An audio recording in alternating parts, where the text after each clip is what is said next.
Chapter 7. "All right, boys and girls," Miss Plimsoll said. "It's almost time for lunch. Clear up your things. Paint pots securely closed, brushes washed, paintings unpinned and laid out to dry, drawing boards stacked against the wall. There's the bell. Front row first, Timothy leading, then Robin in single file. Go!" John alone walked slowly in the throng, hurrying along the corridors to the school cafeteria. The school was proud of the cafeteria and the food served in it. The room was spacious and bright, with windows all the way along one side overlooking the playground and the playing fields beyond.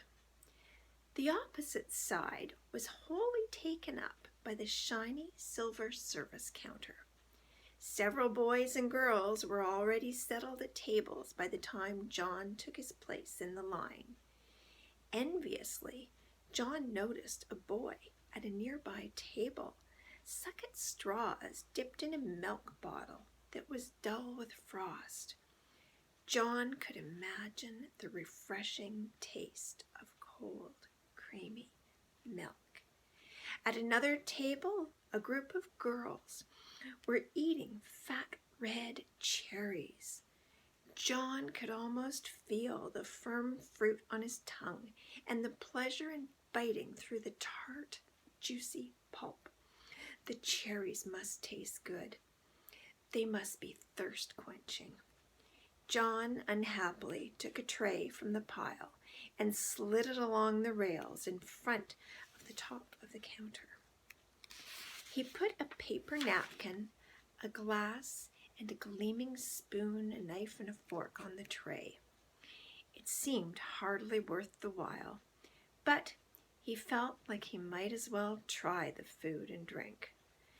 "Perhaps if I eat in a different way, without letting anything touch my lips," he muttered, "my lunch won't all change to chocolate." He was not very hopeful. "What?" asked the boy standing next to him. "Nothing," John said. "I thought I heard you say something about chocolate," the boy said. "I hope this is the day for chocolate cream pie," he added. "That would be super." On chocolate cream pie days of the past, John had been known to skip the main course so that he might spend all of his lunch money on dessert. The thought of 4 pieces of chocolate cream pie now suddenly made his stomach feel as though he were on a roller coaster, an uneasy, flibberty-gibberty sensation. John shuddered. "Ooh," he commented, wrinkling up his nose. The other boy shrugged his shoulders and started to choose his meal. John took a plate of cold chicken and ham, potato chips, and a crisp, moist lettuce and tomato salad. The white of the chicken, the pink of the ham, the gold of the potatoes, the pale green of the lettuce, and the red of the tomato looked delicious. He also took a half pint of milk, a thick-crusted whole wheat roll, and a cool pat of butter. A tumbler of water with ice cubes clinking against the glass, and a dish of fresh fruit slices of orange and grapefruit and banana and grapes. John's tray was loaded with just the sort of meal his mother was always trying to persuade him to eat. Until today, John had always thought it was pretty dull to eat sensible things, when there was sweeter food and drink to be had. Today, however, the sensible things looked most appetizing, and his mouth began to water in its new sticky way. John paid for the lunch with the money his mother had given him, went to an empty table, and sat down. His fingers trembling slightly with eagerness, he cut a slice of lettuce. His fork went through the leaves with a promising crunch. He stuck the prongs of the fork into a mouth-sized piece of lettuce and carefully inserted it into his mouth. The lettuce didn't touch his wide-stretched lips. John's teeth came together in crisp layers of sweet chocolate.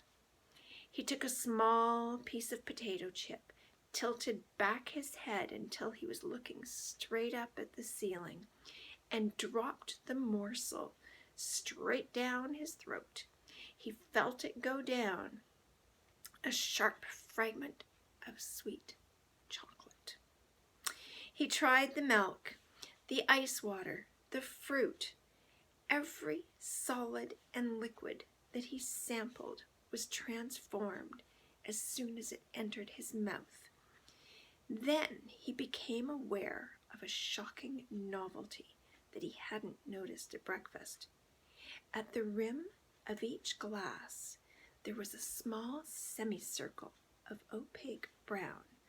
The bowl of his spoon and the prongs of his fork had become brown.